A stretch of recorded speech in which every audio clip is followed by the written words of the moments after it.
고층 오피스 빌딩에서 30년간 일해온 김대 6세. 연간 20억 매출을 달성한 성공 뒤엔 주 80시간 근무와 스트레스가 쌓여 있었습니다. 2023년 3월 회의 중 갑작스러운 흉통으로 쓰러졌고 병원에서 급성 심근경색 진단을 받았습니다. 대한심장학회에 따르면 한국의 50대 심장마비 사례 중 68%가 과로와 관련이 있다고 합니다.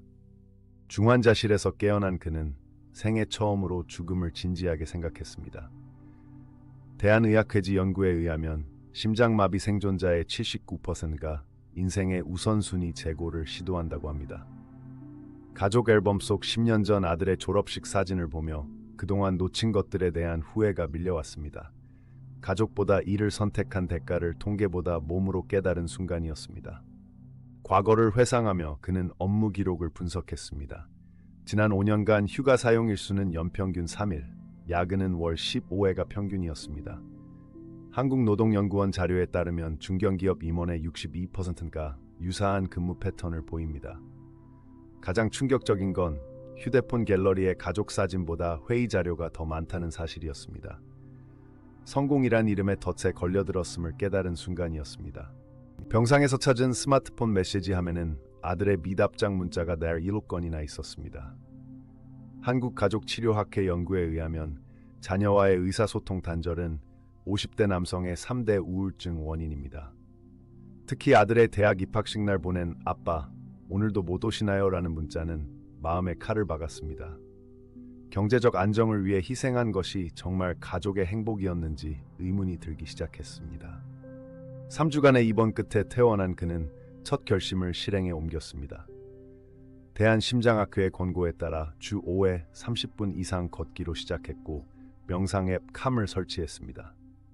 한국직장인건강협회 자료에 따르면 심장병 생존자의 54%가 퇴원 후 라이프스타일 변경을 시도하지만 6개월 내 70%가 재발합니다.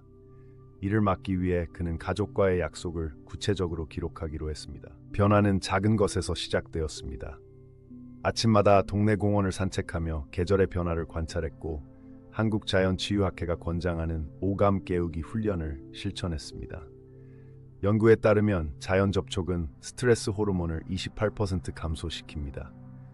특히 30년 만에 맛본 어머니에 대한 된장찌개는 미각을 되살리는 계기가 되었습니다. 바쁨이라는 이름으로 잊고 있던 감각들이 서서히 깨어났습니다.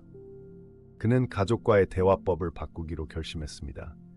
한국가족상담협회의 조언대로 경청, 확인, 공감 3단계를 적용했고 매주 수요일은 반드시 가족과 식사하기로 했습니다. 놀랍게도 3개월 만에 아들과의 대화 시간이 주당 30분에서 5시간으로 증가했습니다. 가족 관계 개선은 세계보건기구가 밝힌 심장병 재발 방지 요인 중 3위에 해당하는 중요한 요소였습니다. 삶의 방식 자체를 바꾸기 시작했습니다.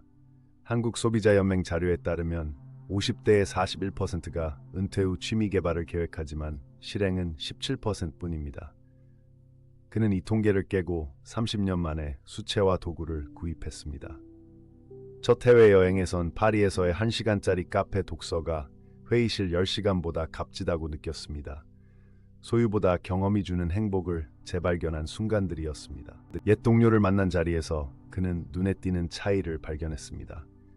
한국직장인 스트레스 학회 조사에 따르면 중년 관리층의 63%가 수면 장애를 호소합니다.